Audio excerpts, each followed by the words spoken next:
Tveir karlmenn, annar íslenskur og hinn erlendur ríkisborgari eru í gæsluvarðhaldi vegna manndráps í Kópavogi í gær. Prestur í bænum sem varð vitni að hluta atburðarásarinnar segir bæjarbúa óttaslegna. Skýjahulan verður þynnst fyrir vestan þegar almyrkvinn skellur á. Lögregla brýnir fyrir fólki að leggja snemma af stað svo umferðin dreifist og gangi betur. Nýliðnir júní og júlímánuðir eru þeir heitustu í Vestur-Evrópu frá því mælingar hófust. Hitabylgjur með þurrkum og gróðureldum réðu þar mestu. Áætlunarferðir með lest milli Finnlands og Svíþjóðar hófust í morgun, í fyrsta sinn síðan 1988. Og gestir á safni Jóns Sigurðssonar fengu að spreyta sig í slætti með gamla laginu. Sagnfræðingur segir mikilvægt að halda hefðinni við enda margt úr menningunni sem á rætur í tungutaki tengdu heyskap.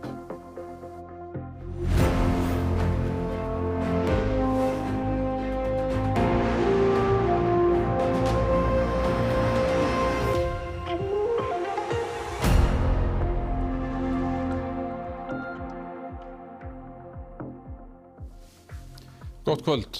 Tveir karlmenn, annar íslenskur og hinn erlendur, eru í gæsluvarðhaldi vegna rannsóknar á andláti karlmanns í Kópavogi í gær.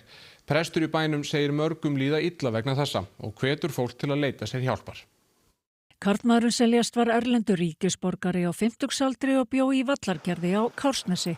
Annar mannanna var úrskurðaður í vikulangt gæsluvarðhald til 17. ágúst og hinn til 21. ágúst. En fleiri voru handteknir vegna málsins, meðal annars í lögregluaðgerð í Gnóðavogi í Reykjavík, en ekki liggur fyrir hvort farið hafa verið fram á gæsluvarðhald yfir einhverjum þeirra. En nágrannar segjast hafa séð 2 dökkklædda menn stíga út úr bíl í götunni og fara að húsinu. Og sóknarpresturinn í Kópavogskirkju segir að aðstæður sem þessar reyni á samfélagið, en sjálfur var hann vitni að hluta atburðarásarinnar í gær. Kársnesingar hafa leitað til safnaðarins núna í gær og í dag, svo sannarlega. Og fleiri. Hvað liggur fólki á hjarta? Fólki líður bara þeim sem koma að þessu og þetta snerti með einhverjum hætti, þeim líður bara mjög illa.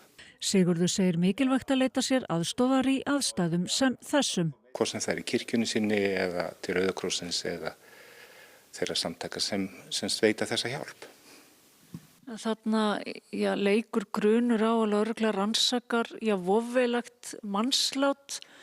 Vekur það ekki fólki ugg?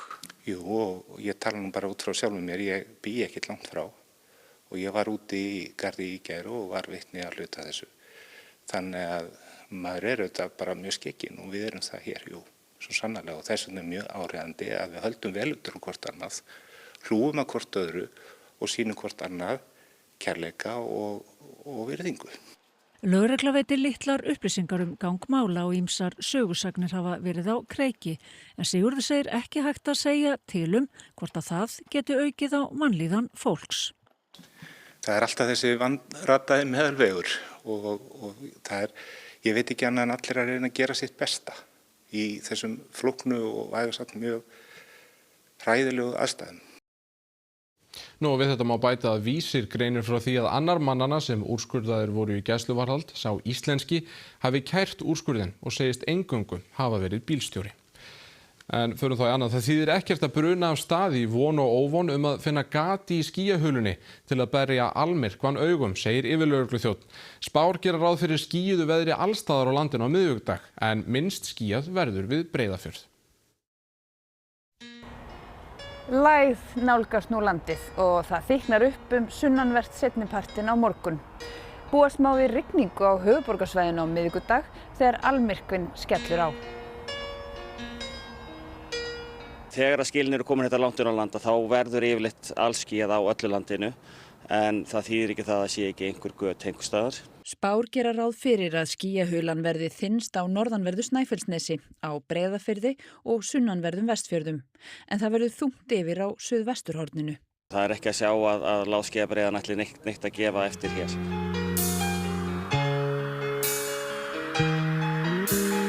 Ef að fólk grípur þann bolta að vilja reyna að sjá sólina algjörlega, þá verður fólk að vera tímalega og eiga pláss. Það þýðir ekkert að brenna á stað og veit ekki hvar það ætlar að tjalda eða vera því að það er allt uppselt. Lögreglan á Vesturlandi hefur viðað að sér tækjum og tólum og fær mikinn liðsauka, auk þess sem björgunarsveitir og slökkvilið munu aðstoða í umferðinni í aðdraganda almyrkvans. Og við vitum hún verður hæg og það hjálpar okkur í því kannski að við fáum þá ekki kannski alvarlegu umferðarsleysin. Þau eru yfirleitt þegar hraðinn er mikill og framúrakstur og þá fáum við þessi alvarlegu umferðarslys því miður. Þannig að við erum að stefna því að þetta gangi. Ein stefna verður á nokkrum stöðum á Vesturlandi og Vestfjörðum. Hvar verða helstu flöskuhálsarnir heldurðu? Þetta verður náttúrulega þegar fólk kemur upp úr göngunum, svona Borgarnes, Brúin, Hringtorgin. Þeir sem ætla að fara vestur á Firði, þá erum við að tala gatnamótin þar sem fólk ætlar upp á Bröttubrekku. Við verðum alls staðar með lögreglumenn á póstum og björgunarsveitarfólk. Þegar umferð gegnum göngin er þétt og hæg, þá lokast þau sjálfkrafa vegna mengunar og opna svo ekki aftur fyrir 20 mínútum síðar þegar loftið hefur hreinsast. Og það er ekki það eina. Við lendum í því hér að bíll bilar í göngunum og þá er allt stopp í einhver tíma og raðirnar ná hérna upp að Grundartanga og inn á Akranes. Þannig að við þekkjum það alveg að ef eitthvað gerist, þá bara stoppar allt. Það þarf ekki einum eitthvað smá óhapp og þá er komið tafir. Þetta er svolítið svekkjandi að skuli ekki hafa hitt á dag eins og í dag. Já, þetta hefði verið dagurinn. Hvað með öll þessi sólmyrkva gleraugu, eru þau þá til einskis hérna á höfuðborgarsvæðinu?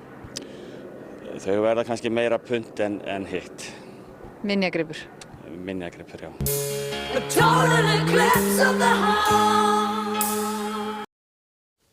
Jón Björn Skúlason hjá Almannavörnum, miðað við þetta þá er von á að fjöldi fólks haldi vestur til að vera í bestu stöðunni. Er þetta kannski það sem þið óttuðust að geti gerst? Þetta er klálega eina af þeim sviðsmyndum sem við höfum í huga en það er rauninni snýst mest bara aukin umferð á Tunga heilt yfir. Það hefur verið svona áhyggjuefnið en þá er náttúrulega fjöldi fólk sem mun njóta þess í nærumhverfinu og heima hjá sér. En þeir sem ætla að leggja landið fót, hvað þurfa þeir helst að hafa í hug? Það er náttúrulega undirbúið sér mjög vel. Það þarf að leggja tímalega stað. Við leggjum mikla áherslu á það og hafa með sér nesti, vatn og hugaeldsneyti og öðru og áfangastaðnum. Hugaeldsneyti segirðu, hvernig eins og með rafbíla, hleðslustöðvar það er nógu margar til að anna eftirspurn. Eru innviðir þarna nógu góður til að taka móti eins og fjölda fólki?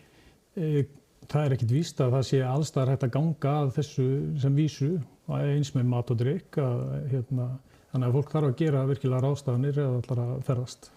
Hvernig er með fjarskipti því að þegar fólk safnast svona margt saman á einn stað, getur það ekkert truflað þá símasamband og annað?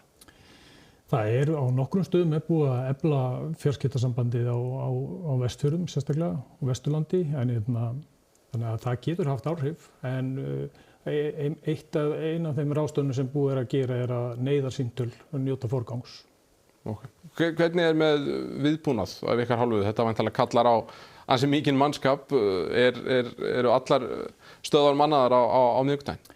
Já, viðbragðsaðilar. Þetta kallar á mjög aukið viðbragð og það er mjög aukið viðbragð á miðvikudaginn og fram eftir kvöldi því að þetta er ekki búið þannig að við erum að hvetja fólk til að fara að leggja seinna á stað heim þannig að allir komist nú klakklaust.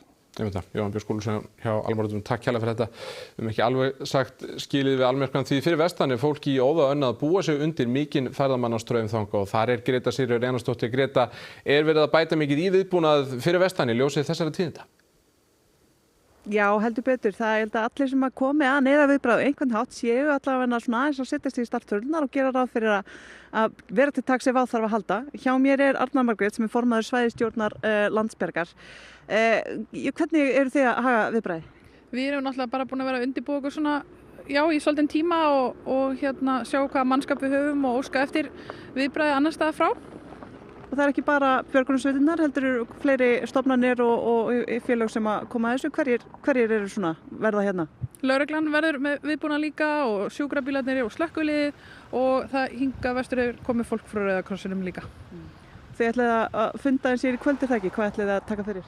Við ætlum bara aðeins að bera saman bækur og vera öll bara, með þetta, það sem að þarf að fara að gera og hvar við þurfum að vera og hvað við þurfum að vera búin undir, hvað getur komið fyrir og svona. Og það ekki bara neyðarviðbragði sem þarf að huga að því að ferðaþjónustan þarf að taka á móti talsverðum fjölda líka og hjá mér Petrína Sigrún sem rekur sjoppuna á Padró. Petrína, hvernig fer maður að því að undirbúa sig fyrir viku þegar maður veit ekki hversu margir að koma? Heyri, það bara ótrúlega erfitt. Eins og maður veit ekki, þetta að koma 100 manns, 10.000 manns eða meira og hvað skilur til okkar. Það bara ótrúlega erfitt að reikna það út. En við erum bara það lánsum að ég bara með frystipláss hérna í öðru hverju húsi líka við að reyna að geyma. En við allan bara einföldum matseðilinn, þannig að þetta sé ekki flókið og þannig við getum bara verið með hraðar hendur og gert þetta vel. Og verðum með, alls konar samlokur og heita súpu og svona það allir eftir að finna sér eitthvað við sitt hæfi. Og fleiri svona veitingahús og verslanir á svæðinu verða að breyta opnunartímanum, verður allt gert til að taka þokkalega á móti fólki? Já, ég held það nú. Ég held að allir séu bara ótrúlega spenntir og maður vonar bara að það verði ótrúlega, bara farið friðsamlega fram og ekkert slæmt gerist. Maður veit ekkert hvað maður á vona á morgum en mér sýnist bara allt vera að fyllast hérna. Það verður örugglega. Við förum ekki langt því að Ríkisútvarpið verður með beina útsendingu frá Almerkmönnum meðal annars síðan frá Látrabjargi. Útsendingin hefst klukkan 1 á miðvikudag, stendur fram að fréttum klukkan 7 og svo áfram eftir fréttir til klukkan 8. Við verðum í beinni útsendingu víðsvegar landið vestanvert, á Bolafjalli við Bolungavík, Látrabjargi, Suðurnesjum, í Selárdal og Hellisandi og að sjálfsögðu á höfuðborgarsvæðinu. Og í Efstaleiti í Reykjavík verður Gísli Einarsson. Ég ætla að vera hérna upp á þakki. Þetta sé verður hérna að tökum á móti gestum og hérna í þessari útsendingu. Við fylgjumst með sólmyrkvanum og undirbúningnum frá öllum hliðum, tökum púlsinn á umferðinni, ferðamönnunum, sérfræðingunum og við lítum við á sólmyrkvahátíð. Og hverju megum við eiga von? Bara stuð og stemmingu vonandi því að það dagskrá víða og svo ætlum við að koma inn á dægurmenningur og hvernig hann birtist í tónlist, sólmyrkvinn og kvikmyndum og þjóðsögum og svo framvegis. Þannig að við veltum við öllum steinum þegar sólmyrkvinn annars vegar. Það langt síðan það var síðast myrkvi og langt þangað verður aftur. Þarf ekki að tjalda öllu til þegar svona viðburður Það sjálfsögðu, það verður vonandi nóg til og meira frammi. Yfir 100 eru látnir eftir jarðskjálfta í Kólumbíu í dag. Neyðarástandi hefur verið lýst yfir. Skjálftinn sem var á stærðinni 7,4 átti upptök sín í vesturhluta landsins. 87 eru sagðir slasaðir. Byggingar í höfuðborginni Bogotá hristust og skemmdust og óttast að fólk hafi víða lokast inni í rústum húsa. Skjálftinn fannst einnig í Venezuela, Ekvador og Panama. Forseti Kólumbíu sagði í dag að ríkisstjórnin myndi koma þeim til hjálpar sem ættu sárt að binda vegna skjálftans. Leiðtogar fjölda ríkja hafa boðið fram aðstoð við björgunarstörf. Fuerte, duro, no estaba en el piso, tiraba arrodillada pensando apenas en mi hija que estaba en el colegio. La verdad sí estuvo muy duro. Están congestionadas, la gente está alarmada y hay lugares que obviamente que se han colapsado y gente buscando familiares también. Entonces, pues grosso modo lo que le puedo decir. Meðalhiti júní og júlímánaðar hefur aldrei mælst hærri í vesturhluta Evrópu en í ár. Hitabylgjur og gróðureldar hafa valdið þúsundum dauðsfalla í sumar. Rauðar viðvaranir vegna ofsahita, allt að 40 stigum, voru gefnar út í minnst 15 löndum og hitamet voru slegin víða. Viðburðum var aflýst og opinberum stofnunum lokað sem hafði áhrif á daglegt líf 900 milljóna íbúa í álfunni. Meðalhiti í júní og júlí mældist 21,62 gráður sem 2,79 gráðum yfir meðaltali árana 1991 til 2020. Það eru heitustu mánuðurnir í vesturhluta Evrópu frá því mælingar hófust. Frá 19. júní og út júlímánuð var hitamet sjávar slegið daglega. Sjávarhiti í júlí mældist 20,96 gráður og jafnaði ríkjandi met sem var sett í júlí 2024. Í mánaðarlegri skýrslu Loftslagsstofnunar Evrópu sem kom út í dag segir að ástæðuna megi rekja til hitabylgja sem gengu yfir Evrópu og öfga í veðri vegna loftslagsbreytinga. Auk loftslagsbreytinga veðurfyrirbærið El Niño að hafa mikil áhrif, einkum í Mið-Ameríku og norðurhluta Suður-Ameríku. Í skýrslunni kemur einnig fram að búist við áframhaldandi hita og að í lok þessa árs eða byrjun næsta megi búast við 9 meti í meðal hitastigi jarðar. Þessi mikli hiti hefur valdið gróðureldum víða í álfunni sem enn sér ekki fyrir endan á. Í morgun brutust út gróðureldar nærri Aþenu, höfuðborg Grikklands, og eldar loga enn í Castellón á Spáni. Eigendur hitaveitu í Skeiða- og Gnúpverjahreppi eru ansi lukkulegir þessa dagana.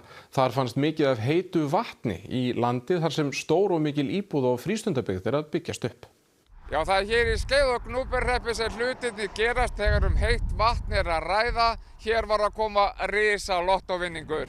Já, vinningurinn kom í Áshildarmýri hjá eigendum hitaveitunar eftir að jarðfræðingarnir Sigurður Kristinsson og Auður Óladóttir hjá Ísor höfðu mætt á staðinn og merkt hvar ætti að bora og allt gekk eftir. Á milli 40 og 50 sekúndulítrar fundust af 80 gráðu heitu vatni.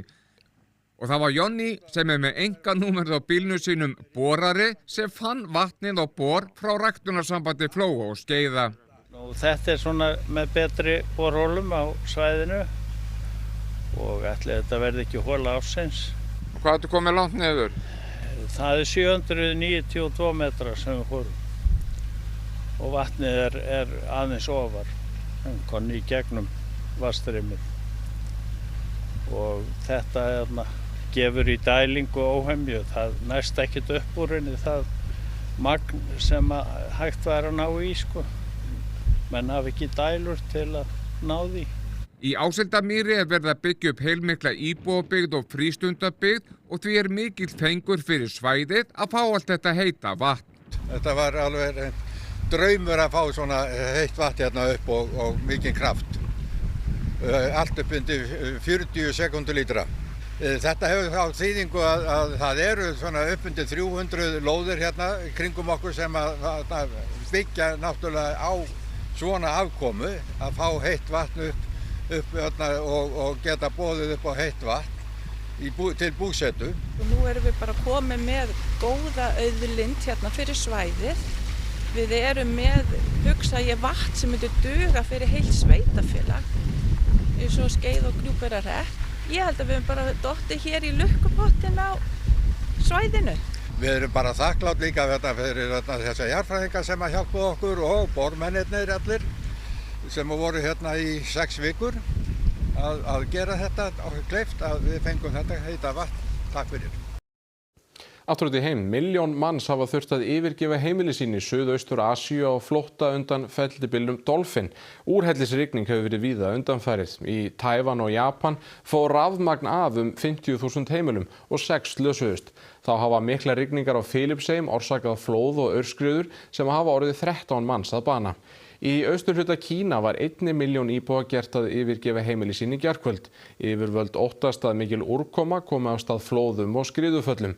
Í Shanghai mældist sólarhringsúrkoma 300 mm sem er mesta úrkoma sem mælst hefur þar á sólarhring frá því mælingar hófust fyrir 150 árum. Ekki hefur tekist að útrýma eitraðri plöntu á Akureyri og víðar en hún getur valdið alvarlegum meiðslum og jafnvel blindu. Hún getur leynst í einkagörðum og er æskilegt að fólk losi sig við hana.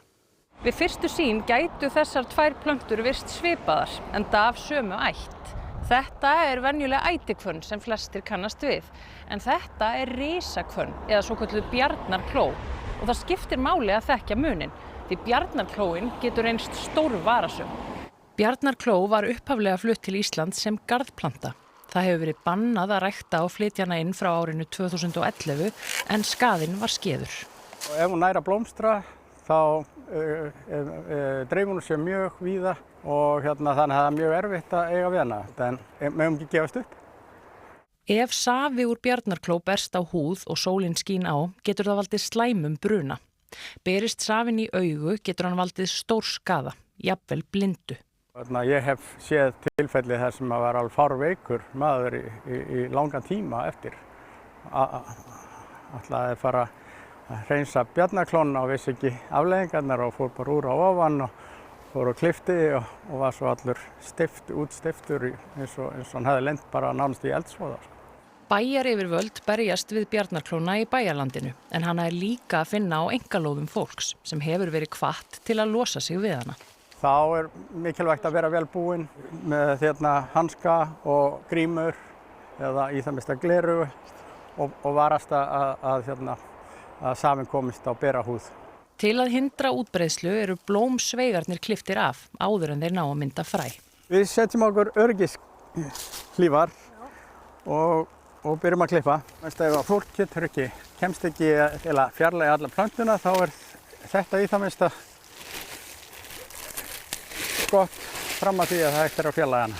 Svo gott að hafa klippur, góðar klippur og stunguspaða eða það líka hægt að hafa sveðju en þegar þú fer að höggva þetta þá meiri líkur á að fái safa skvettist á því Að klippa bara á stöngulinn og til að komast að rótunum þá reynir maður að komast að sem næst rótunni og skáskera onni og þetta mjög stór planta. Og það safinn sem maður sér? Það þessi safi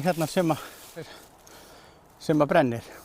Þá reynum við bara að klippa þetta til, tökum svo rótina, setjum í poka og hendum. En svo líka spurning að fólk sé ef það eitthvað óöruggt, að sé jafnvel bara að fá fagfólk til þess að koma og hjálpa sér við þetta.